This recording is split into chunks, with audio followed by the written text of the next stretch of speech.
আসসালামু আলাইকুম, সবাই কেমন আছেন? আশা করি আপনারা সকলেই অনেক অনেক ভালো আছেন। চলে আসলাম নতুন আরও একটি ডিজাইনের ভিডিও নিয়ে। তো বন্ধুরা, আজকের ভিডিওতে দেখাবো ফেসবুকে কভার ফটো ডিজাইন করবেন কীভাবে। তো চলুন ভিডিও শুরু করা যাক। সর্বপ্রথমে এই ভিডিও ডিসক্রিপশন বক্সে ফিল ফাইলের লিঙ্ক দেওয়া আছে, লিঙ্কে ক্লিক করে ফিল ফাইলটি ডাউনলোড করে নেবেন।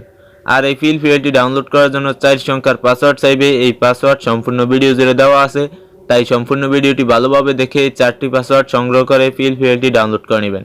তারপর পিক্সেলল্যাব অ্যাপসটির প্রয়োজন হবে। এই অ্যাপসটি প্লে স্টোরে পেয়ে যাবেন, অথবা এই ভিডিও ডিসক্রিপশন বক্সে লিঙ্ক দেওয়া আছে, লিঙ্কে ক্লিক করে ইনস্টল করে নেবেন। ইনস্টল করার পর ওপেন করবেন। তো বন্ধুরা, পিক্সেলল্যাব অ্যাপসটিকে ওপেন করার পর এরকম একটা ফেস শো করবে। এখান থেকে উপরে 3 ডট আইকনে ক্লিক করবেন। তারপর নিচের দিকে ওপেন ডট ফিল ফাইলে ক্লিক করবেন। তারপর এখান থেকে উপরে ডট ফিল ফিতে ক্লিক করবেন। এবার আপনার ফোনে ডাউনলোডকৃত ফোল্ডারে এইমাত্র যেই ফিল ফাইলটি ডাউনলোড করেছেন সেটি দেখতে পাবেন। এখান থেকে ফিল ফাইলটির উপর ক্লিক করবেন। তারপর ওপেন অ্যান্ড অ্যাডে ক্লিক করবেন। তারপর ওকেতে ক্লিক করবেন। এবার আপনার ফোনের ব্যাক বাটনে ক্লিক করে এখান থেকে ব্যাগে চলে আসবেন। তো দেখতে পাচ্ছেন কভারের ডিজাইনটি চলে আসছে। এখান থেকে সর্বপ্রথম এই ফটোটি চেঞ্জ করবেন। এই ফটোটি চেঞ্জ করে আপনার পছন্দ মতো একটি ফটো দিবেন, সেই জন্য ফটোর উপরে একটি ক্লিক করবেন। তারপর নিচের দিকে মাঝখানে অপশনটিতে ক্লিক করবেন। তারপর এখান থেকে রিসিলেক্টে ক্লিক করবেন।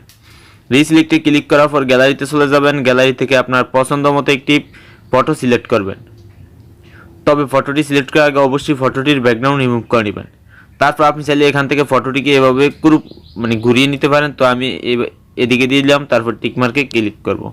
তো ফটোটি এখানে চলে আসবে। ফটোটিকে এখান থেকে এভাবে ছোট করে দিবেন, দিয়ে এখানটাতে এভাবে বসিয়ে দিবেন। তারপর এখানে দেখতে পাচ্ছেন সুমন আহমেদ, তারপর নিচে এখানে রাজীব। আপনি এই নামটি চেঞ্জ করে নিয়ে আপনি আপনার নামটি দিয়ে দিবেন, সেই জন্য লেয়ার আইকনে ক্লিক করবেন। তারপর এখান থেকে নিচের দিকে যে এখানে সুমন আহমেদ এই নামটি লেয়ারটি দেখতে পাবেন, লেয়ারটির পাশে থাকা ফ্যান আইকনে ক্লিক করবেন, আবার ফ্যান আইকনে ক্লিক করবেন। তারপর এখান থেকে নামটিকে ডিলিট করে দিয়ে আপনি আপনার নামটি দিয়ে দিবেন। তারপর ওকেতে ক্লিক করবেন। তারপর লেয়ার আইকনে ক্লিক করবেন। তো সেই নামটি বসে যাবে, এই নামটিকে চেঞ্জ হয়ে নিয়ে।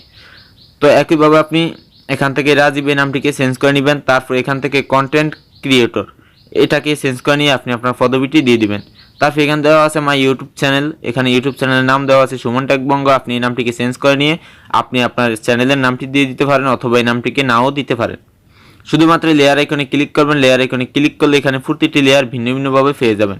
তো প্রতিটি লেয়ার আপনার মতো করে কাস্টমাইজ করা হয়ে গেলে এই কভারের ডিজাইনটি আপনার গ্যালারিতে সেভ করার জন্য এখান থেকে উপরে মেমোরি আইকনে ক্লিক করবেন। তারপর এখান থেকে সেভ আজ ইমেজে ক্লিক করবেন। তারপর এখান থেকে কাস্টমে ক্লিক করবেন। কাস্টমে ক্লিক করার পর আলট্রা সিলেক্ট করবেন। তারপর সেভ টু গ্যালারিতে ক্লিক করবেন। তো এই ডিজাইনটি আপনার গ্যালারিতে এইচডি কোয়ালিটিতে সেভ হয়ে যাবে। তো বন্ধুরা, আজকের ভিডিওটি এ পর্যন্তই ছিল। ভিডিওটি ভালো লাগলে একটি লাইক দিয়ে দিবেন। পরবর্তী ভিডিও কোন টপিকে চান সেটা কমেন্ট করে জানিয়ে দিবেন। আর নিত্য নতুন নতুন ডিজাইনিং ভিডিও পেতে হলে এই সুমন টেক বঙ্গ ইউটিউব চ্যানেলটি সাবস্ক্রাইব করে পাশে থাকা বেল আইকনটি ক্লিক করে অল বাজিয়ে রাখুন। তাহলে এই চ্যানেলে যখনই নতুন কোনো ভিডিও আপলোড দেওয়া হবে সবার আগে আপনার কাছে পৌঁছে যাবে। দেখা হচ্ছে নতুন টপিক নিয়ে পরবর্তী ভিডিওতে। ততক্ষণ পর্যন্ত ভালো থাকুন, সুস্থ থাকুন। আল্লাহ হাফেজ।